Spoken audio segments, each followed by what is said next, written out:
y'all. Welcome to the fourth episode of the APAC Podcast.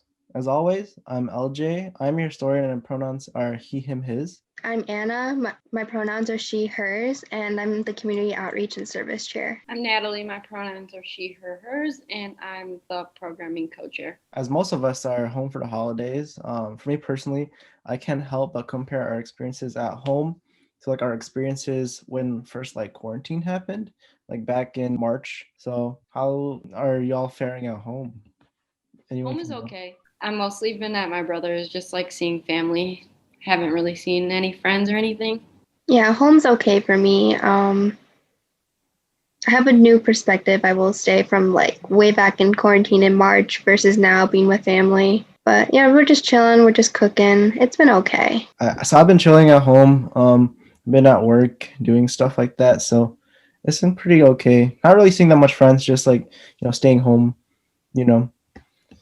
I guess one of our main topics that we were going to touch on is dealing with our household during lockdown and quarantine when we don't really have that many outside sources to go outside to convene in friends and stuff. So how is that going for y'all? For me, being at home, especially with my parents, it took a lot of learning with my mental health and patience and just focusing on your own energy, because there's just a lot to take in, especially when we're just pushed into this pandemic and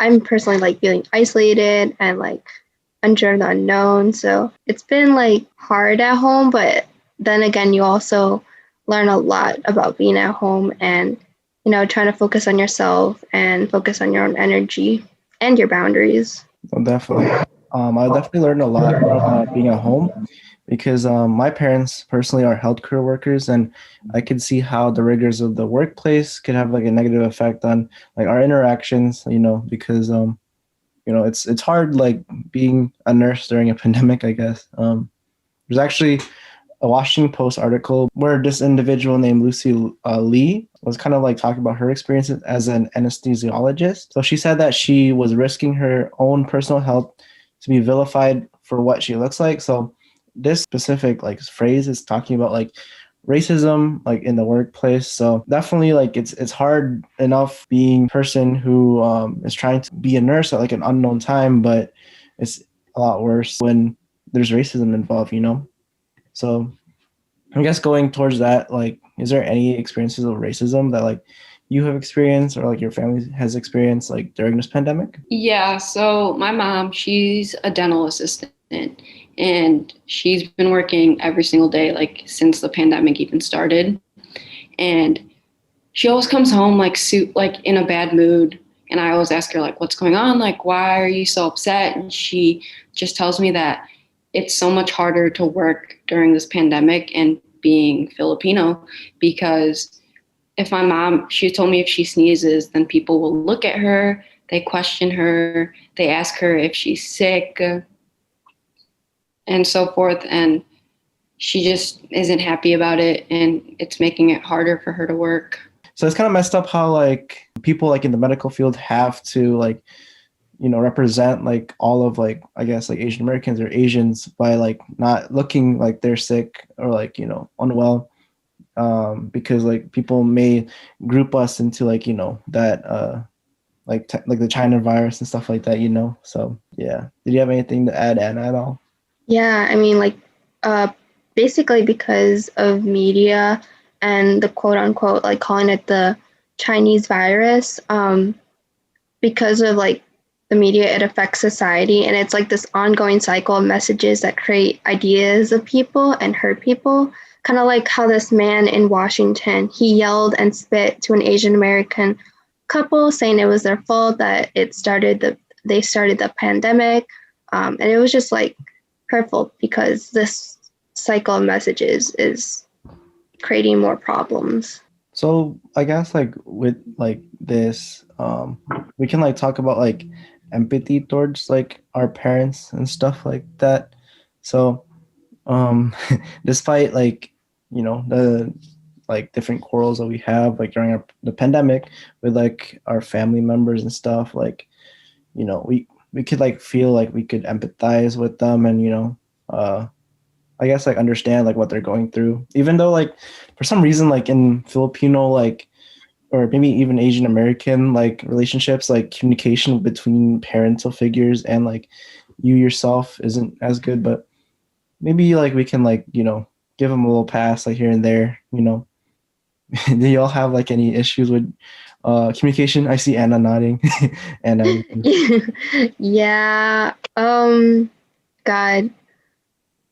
First of all, like communication with my family is very difficult. Like it's like you can't talk about negative things or not even about your own mental health, because if I say that I'm sad or I'm feeling down or just not feeling myself, even like I'll even use the word like depressed, like I feel not myself, like it's just shut down or discarded. There's a lack of understanding, and it just goes back and forth of not understanding each other. But all in all, I learned the biggest lesson this year is just you have to be patient and empathize. And it can be so hard because you want your parents to understand you, but you have to know both boundaries, and you have to be assertive with your boundaries, and you focus on your own energy as well, because that's important. yeah, that's messed up how sometimes like being assertive could be seen as disrespectful, you know, but you know, that's one thing we have to kind of figure out, like our happy medium. Do you have anything to say, Natalie, at all? Yeah, I agree. Like, it's definitely hard to tell your parents like what's going on. I like personally have told my mom like, oh, I'm upset about something. My mom is just like, well, you need to not focus on the negative. Like, think about the positive that's going on in your life. And like, again, disregarding my feelings about things. And it's super hard, but I feel like since quarantine and like being home, I've gotten to spend more time with my mom, and she's learning to understand that I have stuff going on, and like, yeah, I don't share it right away, but like we all have things going on, especially during this pandemic. Like we're all going through things, and sometimes my mom will actually talk to me about it, which is nice. Mm-hmm. I wonder if like our parents like think of like us voicing like, you know, some like things that we're dealing with as like a sign of weakness, if that makes sense, you know.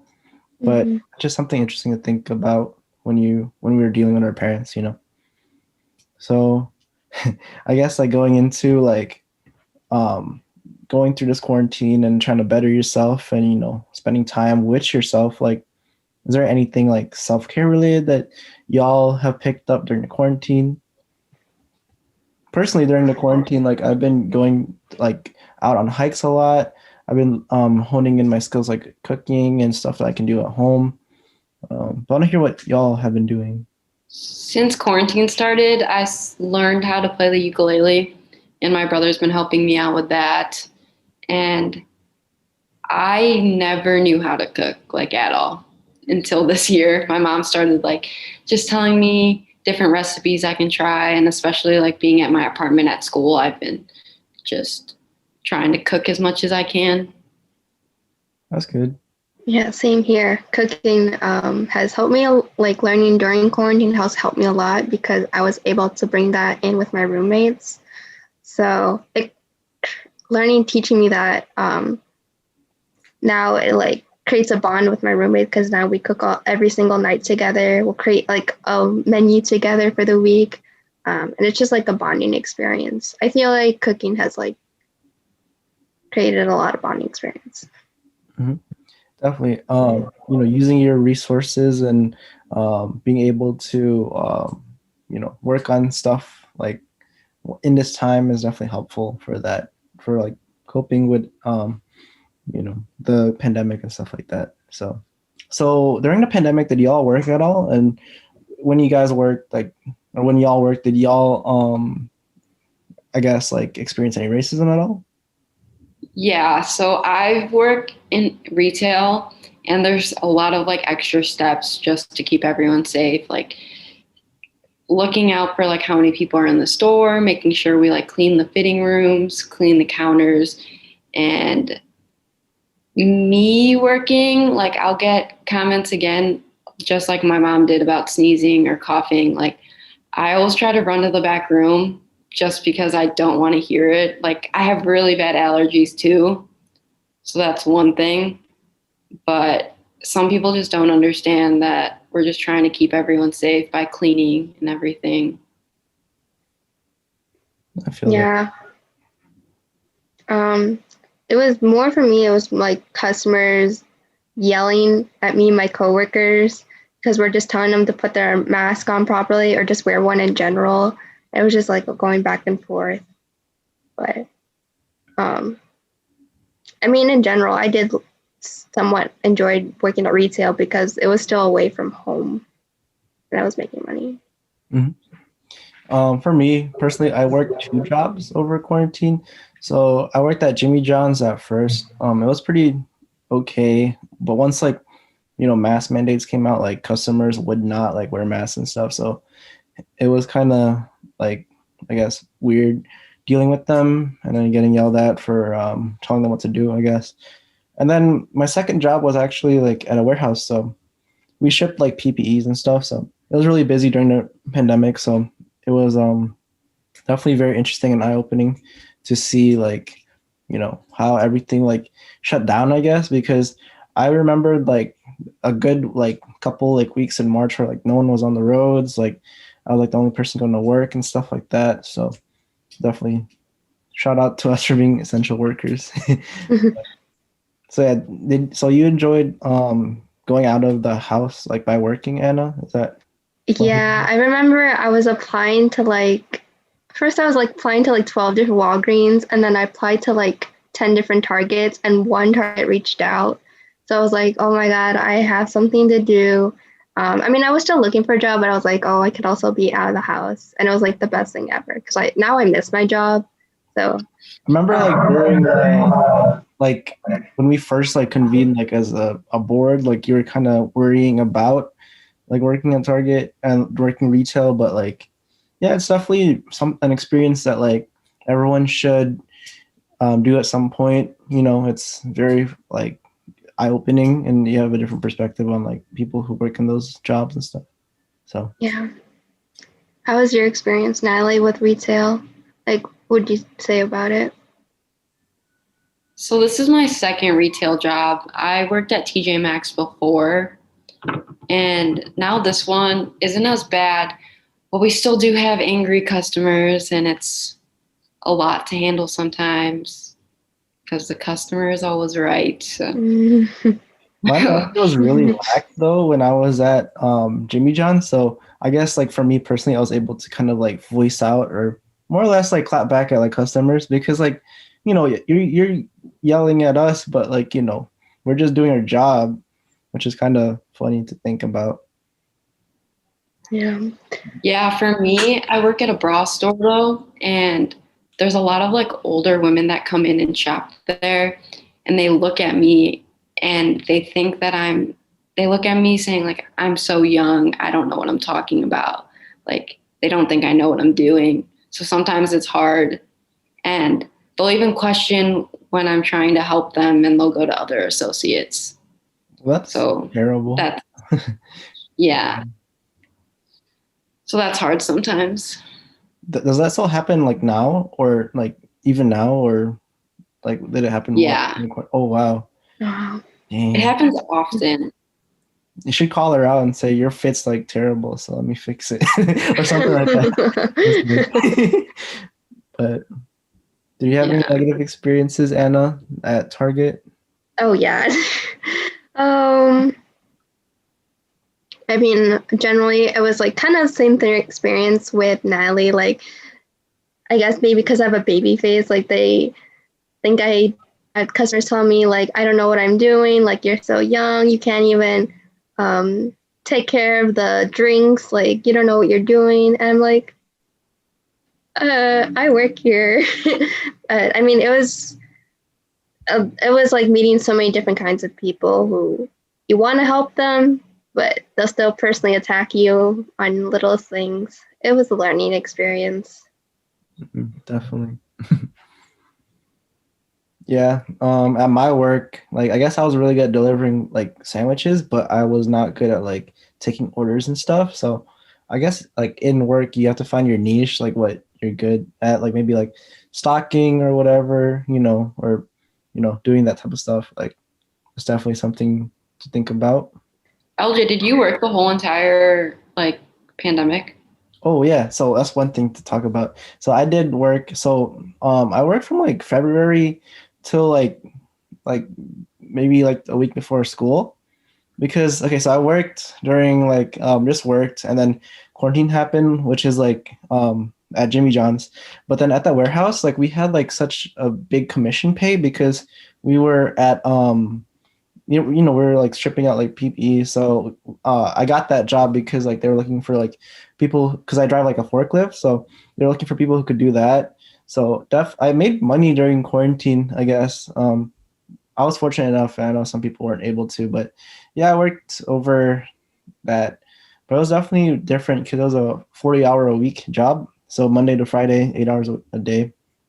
So it was very interesting, but it was fun. I met lots of different people, during in that experience. So yeah. How about you, Natalie? Yeah, for me once quarantine started, they closed down like retail stores.